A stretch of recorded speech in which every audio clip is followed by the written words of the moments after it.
Resolving conflicts in a positive way requires both spouses to employ the skill of empathetic listening.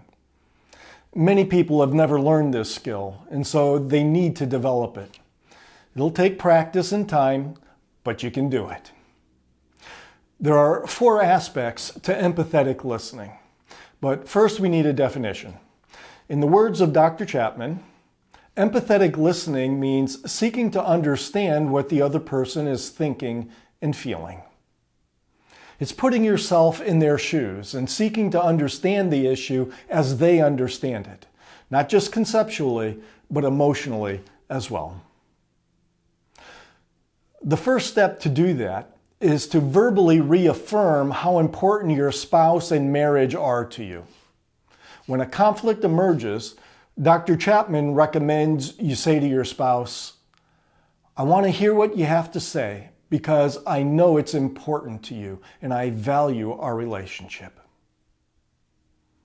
And since it can be really hard for many people to listen without interrupting their spouse, you might want to begin by setting a time limit, maybe 5 or up to 10 minutes, in which you promise not to say anything, but just listen with the intention of understanding what your spouse is thinking and feeling. This will not be easy, but the more you do it, the easier it will become. The second step in empathetic listening is called active listening. This is when you paraphrase what you hear your spouse saying and what you perceive your spouse is feeling. Note, this is important. You don't judge or respond to what your spouse is saying. You only try to accurately represent what he or she has said and is feeling. This is also the time to ask questions of your spouse towards the goal of better understanding what he or she is saying and feeling. So you might say, "Do you mean this?" Or, "I don't understand why you said that. Can you explain it to me further?" Or, "This is what I hear you saying. Is that right? I sense you feel anxious about this. Yes?" You get the idea. The third aspect of empathetic listening is giving your spouse your undivided attention. This means turning off the television, silencing the phone and putting it away, turning off any music, etc. Turn to your spouse and look him or her in the eyes. Do your best to stay focused on what your spouse is communicating. Don't be thinking about your response to what's being said, as much as you're going to want to do that. This is important because your undivided attention communicates respect and love. This helps create the right atmosphere for resolving conflicts.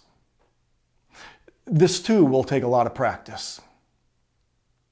The fourth feature of empathetic listening is to only share your position on the issue of the conflict after your spouse affirms that he or she believes you understand them. In other words, focus on understanding the thoughts and feelings of one person at a time. First, your spouse speaks and you empathetically listen.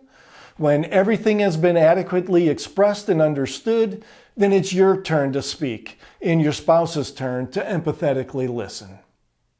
This might take 2 or 3 cycles as issues, feelings, and desires become progressively more clear through this communication process.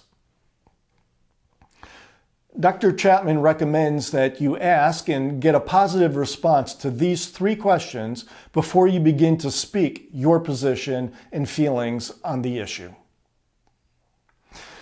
Do you feel as if I understood what you're saying? Do you feel as if I respected your ideas? Is this a good time for me to share my thoughts? As you empathetically listen to your spouse, it's also very helpful to ask, why is this important to you? Finally, ask, on a scale of 1 to 10, how strongly do you desire this? In fact, this is often a good first question to ask when a conflict emerges, since it can help you to know how to respond.